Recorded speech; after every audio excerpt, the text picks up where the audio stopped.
Hello, Jesse Good here. Today I'm reviewing a LEGO Kylo Ren's TIE Fighter set, which has 630 pieces, 4 minifigures, and retails for $80 in the United States. This I legally purchased from Toys R Us's eBay. Link to that in the comments, and so let's get into this.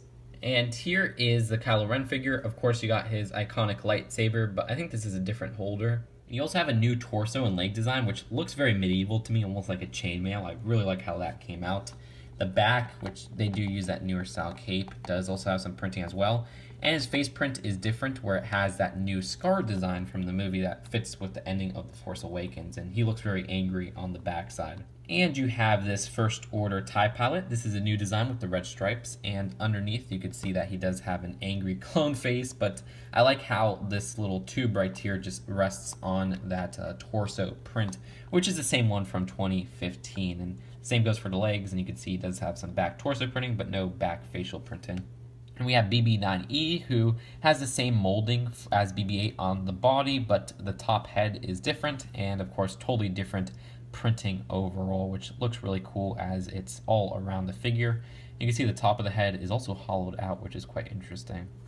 And finally, we got a First Order Stormtrooper, which the design of this is the same as the ones from The Force Awakens, which I thought in the movie they were going to be changing them up a little bit, so I don't know if that's really accurate. It does have a blaster, and then underneath just that same angry clone face, as we call it, even though these Stormtroopers aren't clones. So here is Kylo Ren's TIE Fighter, and it's a really long set, but I wouldn't call it necessarily a big set despite its price. Really, a lot of the length comes from the wings themselves, which are pretty thin builds. But honestly, I want to start off with the cockpit because this is probably my favorite part of the whole set. Now, when I first saw this set, I thought this would be like one whole new mold or whatever, but upon closer inspection, when I started building this set, they just used this older style windshield piece, you know, the flatter one, and it does have this nice new print on it that's not a sticker. And then they use some 1x2 tiles in that translucent red, and also some of those regular cheese slopes. And in my opinion, the final design for that looks great. I really like how all those pieces come together. There's also some stickers on the side right there, and those are literally the only 2 stickers of this whole set. There's not really much to sticker in this set because it's just a lot of plates. And moving up from the front cockpit, we do have the cockpit ceiling right here, which this dish right here is a totally new print. I like that. People are gonna say, oh, accidental face reveal in that reflection. Either way, you can lift it up, and inside we do have very little space. I actually wish there was more space inside this little cockpit. All there is this little seat part right here, and that's it. There's no control panel or any printed details in there.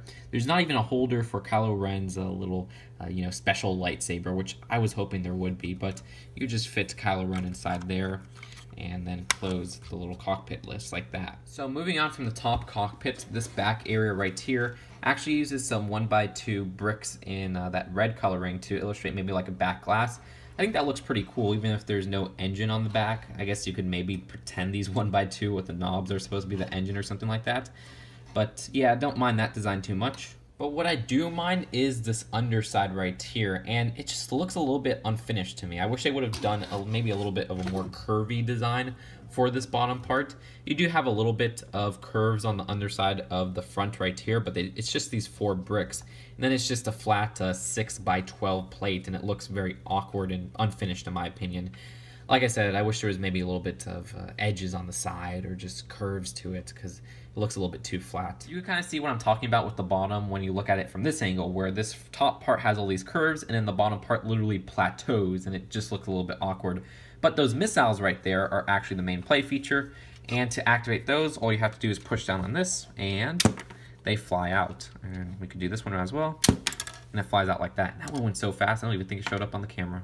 But let's move on to the main part of the build, which is the wings. And these wing builds are very repetitive because they're all basically the same build, except, they're 2 sets that are reversed. And the design of these, I don't know, I wish they were a little bit more interesting.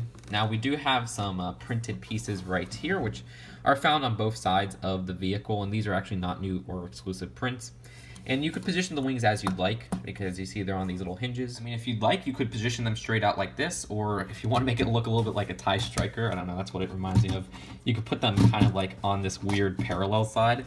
So I like how sturdy it is and easy it is to change the wing positions, but let's just put it in the normal reset position. They do have this little turret part right here, which you can move around, and then they have more of those at the end, but a little bit of a different build, which you can move side to side as you'd like, and each of the tips of the wings have one of those. And as I said earlier, both sides have the exact same build, so you won't find any differences on the opposite side. It even has the same exact printed pieces and everything like that.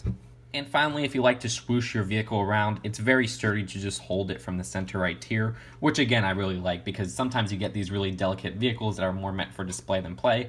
But as I showed with mixing around the wings positions, they're easy to move around, to play with, and to display. But that is it for Kylo Ren's TIE. Now let's go on to the packaging and the final verdict. Here's the front of the box and the back.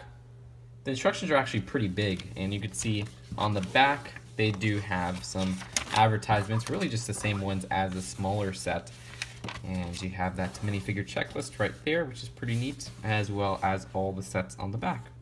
So overall, Kylo Ren's TIE feels like Kylo Ren's shuttle. It shares a lot of the same problems as that one. I think this is a better set overall, but first off, it feels overpriced because this should not be 80 bucks. This should be 60 bucks at most. Sure, the wings are very long, but they're very thin builds that don't use too many pieces. And even the price per piece ratio is very lacking. And then when you consider there's only 4 minifigures in here, 3 if you don't count the BB unit, and only 2 are exclusive, it feels like they should have thrown in more minifigures to make it more worth the price. Now, also another problem with that in the shuttle is that both share these very bland colors. And what this does is it makes it feel like a very bland set, because look, there's only 2 printed pieces and then 2 stickered pieces added onto that, and then the rest are just some basic bricks in black and dark gray. It feels very repetitive, where it takes a lot from like the TIE Striker and the TIE Interceptor, and it doesn't really have its own foot yet. So what they should do is release more colorful sets. Like the small set, I think they did a good job with this before the movie comes out, because you're going to be selling these sets just on the builds alone and the minifigures included. But when you don't have a good deal for the minifigures and the build itself looks very bland and they have nothing to associate it with because they haven't seen the movie yet, it just feels like it will be a weak seller to me. That's just how I see it. And the play feature itself, I mean, yeah, they have a pretty well hidden missiles that have a nice little trigger function, and the wings are very nice to position around. I wish there was something maybe more interesting with the play feature, and that's really just how I could describe this set. I wish there was something more interesting about it. So all that considered, I rate this set a C. It'll look good on display, but it just lacks that wow feature. It lacks that good deal feature. It just doesn't have much going for it, in my opinion. That's it for now. Tell me what you think in the comments below, and I'll see you guys later. Peace out. Bye.